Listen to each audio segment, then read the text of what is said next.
Hi guys, it's James Swanwick here again, and I'm with my ESPN Sports Centre co-host Thai Neave, another fellow Australian. And Thai's had a very successful broadcasting career for about 10 years. He's been on numerous TV shows as an anchor and a newsman. Thai, just give us a little bit about your background. Where did you go to school? Where did you grow up? And how did you become a broadcaster? All right, well, I grew up in the Northern Beaches in Sydney, and then I went to university at Charles Sturt in Bathurst, and it was regarded as one of the top universities for journalism. And then from there I went on to work at Channel 10 in Sydney. I went straight from university to Channel 10. We'll get into a little bit how I made that step in just a moment. And after that I was a presenter at Fox Sports News, Fuel TV Australia. Then I went on to eventually host ESPN Sports Centre with you, James. Yeah, that's right. And Thai, now I get this question all the time from budding anchors and budding broadcasters, budding TV journalists. How do I get my first start? How do I get my foot in the door? How do I get on television? What do I do? I've just finished school, or I've just finished my journalism degree at university. What's the first step? What advice can you give?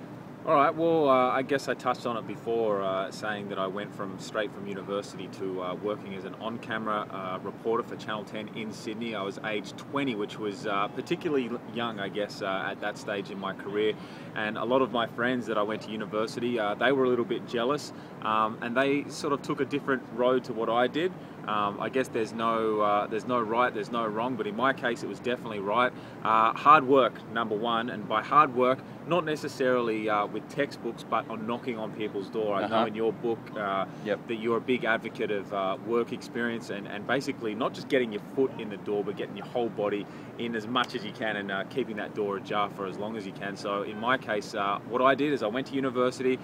During the week I was studying, and then on the weekends I would go straight to Channel 10 and I would do work experience there every single weekend. I did it for a year, so I was aged probably 18 and a half, maybe 19. Like I said, by the time I was 20 and I was almost ready to finish university, I had already got a job in radio on the weekends, and then sometimes I would go from that radio gig, drive my car as quickly as I could to Channel 10 studios in Pyrmont, and I would then do work experience for the whole night. So sometimes I would work, maybe 12, 14, 16 hours a day. At that time, it didn't matter. Like I said, most of my other friends had more of a social life than I did, but that work experience, invaluable. At the end of the day, it got me a job. And how did you get the work experience in the first place? Like you're sitting at home. How do you start? Is it just a case of getting the producers' names and numbers? Is it asking for referrals? What did you do? How do you get that work experience? Well, that's where university was good, is I got a lot of contacts there, and I guess you form a little bit of a relationship with quite a few people there, and so I was lucky enough that one of the people that I was friends with ended up getting a job at Channel 10. I actually rang him directly. So that is one good thing about university. Whether you go to university in America, England, Australia, wherever you are, that does have a network of people that you can always turn to. You have something in common. Hello, my name is X and I went to X university. So that is a good thing. But in general, ring people up, email. If someone doesn't reply back to you, just keep hitting them, keep smashing them. Who cares if it's a no? If it's like going after a girl in a nightclub. You walk in there, if you get a no, if you don't get their phone number, it doesn't matter. You keep trying, you don't walk away. Maybe you should be a dating instructor as well as a broadcaster, Thai. I don't know about that. And just finally, if people are wanting to do a show reel of themselves, they want to go out and film themselves, is that a good way to try and get a producer's attention as well? Would you recommend someone going out and filming a fake news show, or going and doing the interview, or standing on a red carpet or something like that, and then sending in a show reel to a producer? I think it's not a bad thing to do. Let me just tell you something that I wanted to touch on before. I actually did that when I was at university. I probably spent hours upon hours upon hours perfecting this thing that I did to camera, and I got it perfect.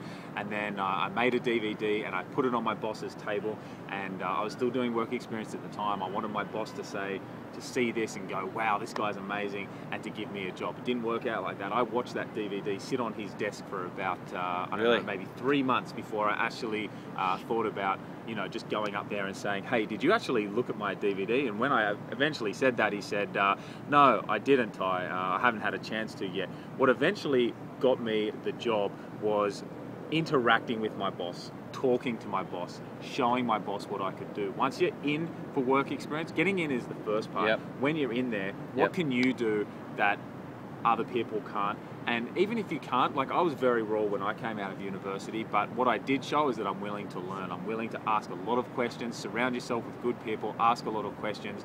All the people that I worked with then, a lot of them are still working there to this day. Yep. And I still think back to that time, that's when I learned more than anything else, more than university, more than my first year on the job. Mm-hmm. It was actually just getting in there, writing copy after copy, making every mistake possible, and just asking a lot of stupid questions. Yeah. All right. Well, there you go. Thai Neave, who's a great broadcaster, been on many shows and programs across Australia. Get in there and get some work experience. Punch down the door, kick down the door, get any work experience you can, and then that will lead to a great broadcasting career just like Thai. Thai, thanks so much for your time. All right. Good luck, guys. See ya.